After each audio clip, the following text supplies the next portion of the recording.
Hello, friends. This is Dave Hurwitz, Executive Editor at ClassicsToday.com, here with another in our new series of Rarities. That is, great artists doing somewhat unusual or off-the-beaten-path repertoire, at least for them.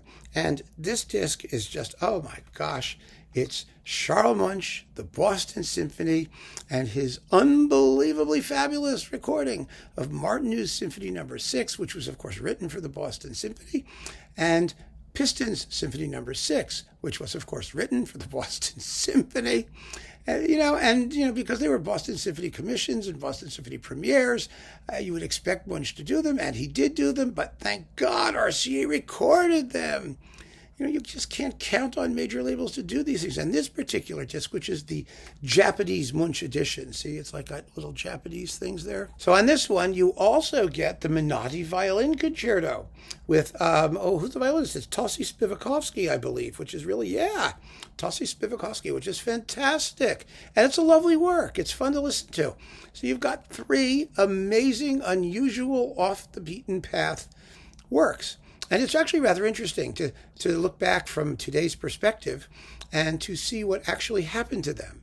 I mean, the Menotti is on nobody's list of pieces anybody cares about, and that's not entirely fair. There's nothing wrong with it. It's rather nice. And the Martinu is rather well known because it's been ceaselessly promoted by conductors from the Czech Republic. And so we've got recordings of it all over the place. We've got several on Superfon. Superfon alone must have half a dozen, but there's also Chandos and there's Naxos, and so there's other stuff. BIS has one now. I mean, because people are doing Martinu symphony cycles. So yes, the Martinu is sort of hovering out there on the fringes of the repertoire, and largely because this recording exists, I might add, or existed in the West anyway, to keep it in people's minds.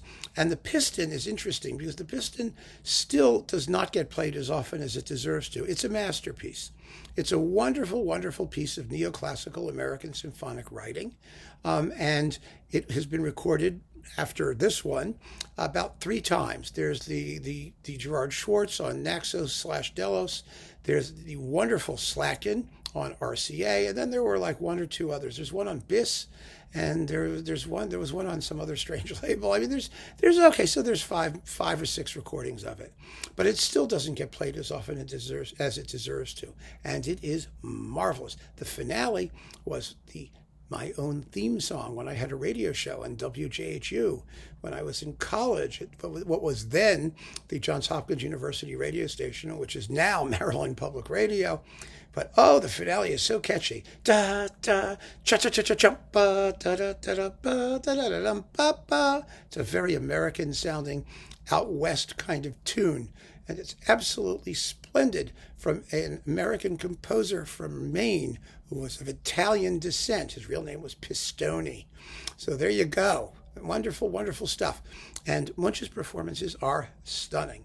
They are still reference recordings for all of this stuff. And that's amazing. They've held out for, when were these recorded? Wait a minute. 1956 and 1950, somewhere in there, 56. Around 56, 58, somewhere in there, 60.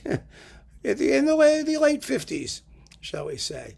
Of course, so much of Munch's legacy has held up so wonderfully, wonderfully well, hasn't it? But these are genuine rarities. And, for a long time, you couldn't get these at all. The Piston and Martinu. I mean, the Minati was, forget it. But the Piston and the Martinu, you couldn't get. And finally, they were issued on an RCA Gold Seal LP, which I absolutely kept under my pillow to protect it from harm.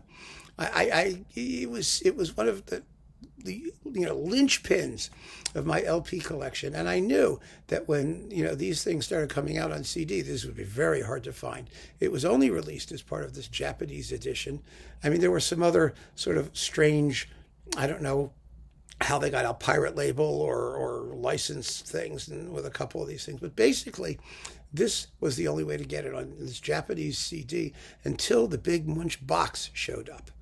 And when that happened, happily, you were able to, it was in there. But it wasn't in, like, there's two other boxes, smaller boxes of Munch plays romantic music, and then he plays later romantic music. But there's nothing. There's nothing, because the labels do not believe that this kind of music matters and that they can sell it, and they don't, because they don't believe they can sell it. They don't try to sell it, and so it doesn't sell. And so it becomes a self-fulfilling prophecy that goes round and round and round in circles. But we don't have to, we can break the circle. Let's put it that way. I think this is a genuine, superb rarity.